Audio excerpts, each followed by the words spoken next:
Bus stand cum shopping centre ആധുനിക സൗകര്യങ്ങളോടെ പുതുക്കി പണിയുന്നതിന് 10.32 കോടി രൂപ വകയിരുത്തി ചെർപ്പുളശ്ശേരി നഗരസഭ ബജറ്റ്. നഗരസഭ ഉപാധ്യക്ഷ സി കമലം ബജറ്റ് അവതരിപ്പിച്ചു. ആകെ വരവ് 157,77498. ആകെ ചെലവ് 155,51,48,20. മിച്ചം 2,68,59,478.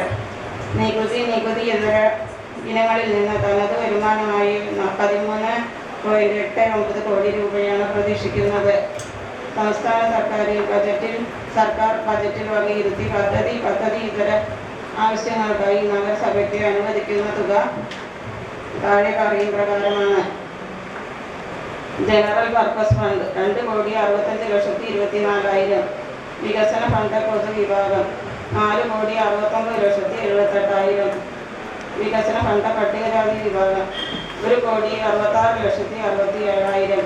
ധനകാര്യ കമ്മീഷൻ ഗ്രാന്റ് 1,51,42,000. ധനകാര്യ കമ്മീഷൻ ഗ്രാന്റ് ടൈഡ് 2,27,13,000.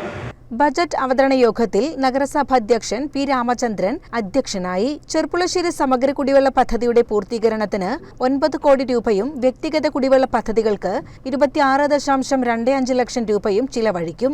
ചെർപ്പുളശ്ശേരി ടൗണിനോട് ചേർന്ന് ഹാപ്പിനെസ് പാർക്ക് നിർമ്മിക്കും. വിജ്ഞാന കേരളം പദ്ധതിയുടെ ഭാഗമായി നഗരസഭയിൽ ജോബ് സ്റ്റേഷനും ഫെസിലിറ്റേഷൻ സെന്ററും ഉടൻ ആരംഭിക്കും. PMAY ലൈഫ് ഭവന പദ്ധതിയിൽ 300 വീടുകൾ നിർമ്മിക്കുന്നതിന് ബാങ്ക് വായ്പ വഴി 12 കോടി രൂപ ലഭ്യമാക്കും. ജനറൽ SC വിഭാഗങ്ങൾക്കായി 2.10 കോടി രൂപയും വകയിരുത്തി.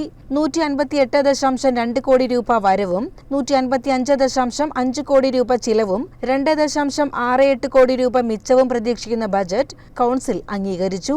മാലിന്യ സംസ്കരണത്തിന് ഭൂമി വാങ്ങൽ 6 കോടി, കാർഷിക മേഖലയും ജലസേചനവും 3.29 കോടി, മൃഗസംരക്ഷണം ക്ഷീരവികസനം 1.62 കോടി, സാമൂഹ്യാരോഗ്യ കേന്ദ്രത്തിന്റെയും ആയുർവേദ ഹോമിയോ ഡിസ്പെൻസറികളുടെയും വികസനം 1.11 കോടി, ആരോഗ്യമേഖലയിലെ മറ്റു പ്രവർത്തനങ്ങൾ 2.30 കോടി, ശുചിത്വം മാലിന്യ പരിപാലനം 12.84 കോടി, അംഗൻവാടികളിലെ പോഷകാഹാര വിതരണവും അനുബന്ധ പ്രവർത്തനങ്ങളും 1.53 കോടി, വയോജന പദ്ധതികൾ 31 ലക്ഷം, പട്ടികജാതി വികസനം ക്ഷേമം 1.72 കോടി എന്നിങ്ങനെയാണ് മറ്റു പദ്ധതികൾക്ക് തുക വകയിരുത്തിയത്. CCN ചെർപ്പുളശ്ശേരി.